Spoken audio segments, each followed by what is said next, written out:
So yan yung explanation ko, mahabang explanation ko. Bakit pa tayo mag-question and answer? Para atakihin ninyo ako? Tapos, alam naman nating lahat. Congressman Zaldico, Congressman Martin Romualdez lang ang nagdidesisyon sa budget ng bayan. Kaya yan yung sinasabi ko, bakit pa tayo mag-question and answer dito para atakihin nyo ako? Ang masusunod lang naman sa budget, 2 tao lang. Diba? Ang susunod nun na halimbawa ko ay yung budget ng Office of the Vice President. Kung makikita nyo, September 2023, merong lumabas na press release ang Makabayan Bloc. Sabi nila, may meeting kami with Congressman Martin Romualdez. Pinag-uusapan namin ang pagtanggal ng confidential funds. September yon.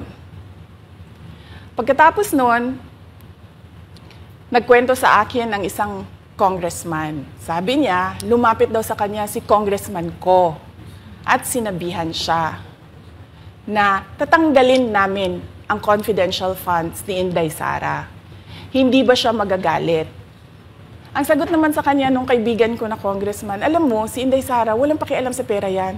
Magtatrabaho yan kahit anong budget. Alam niya yan. Dahil alam din niya, limitado ang pera ng gobyerno. Kaya magtatrabaho yan. Trabaho lang ang gusto niyan. Sinabihan siya. Inulit pa niya yung tanong. Tinanong niya yung congressman, sigurado ka ba na hindi magagalit si Inday Sara? Sabi niya, hindi. Kaya kung makita ninyo, doon sa budget hearing ng Office of the Vice President, ay dinefend namin ng maayos kung paano gagamitin ang confidential funds. Napapabilis ang trabaho, napapadali ang trabaho, dahil nakatarget yung mga proyekto. Pero pagkatapos nung plenary namin sa House, ay kaagad na lumabas, di ba? Walang 2 oras lumabas ang statement ni Congressman Zaldico. Ano sabi niya? Unanimous decision ng party leaders under the leadership of Congressman Martin Romualdez, tatanggalin namin ang confidential funds.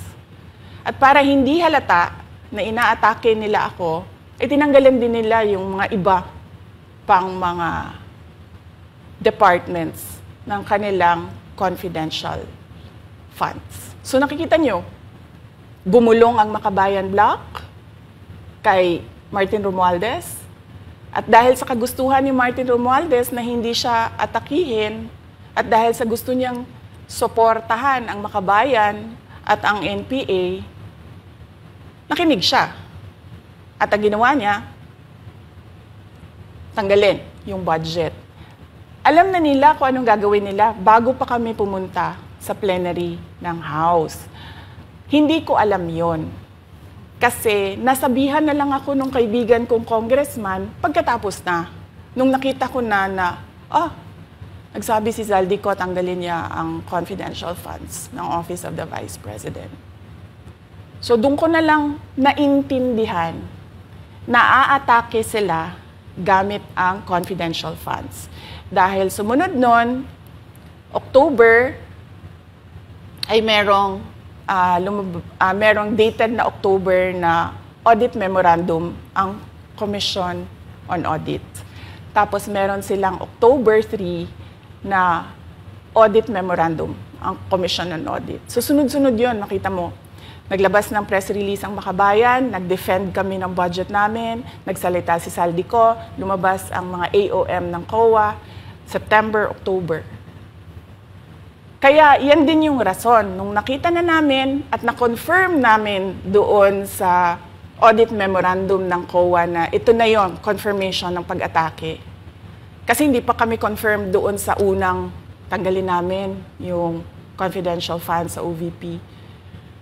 Ang confirmation namin, noong nagba-budget hearing sila, at doon sa budget hearing, tinatanong nila, may AOM na ba? May AOM na ba? At nakita namin lumabas na. Yun yung confirmation namin na ito yung pag-atake. Kaya nung fourth quarter ng 2023, hindi na ginamit ng Office of the Vice President at ng Department of Education ang confidential funds.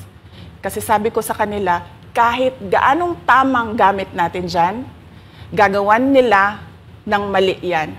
Bubutasin nila yan at aatakihin tayo gamit ang confidential funds.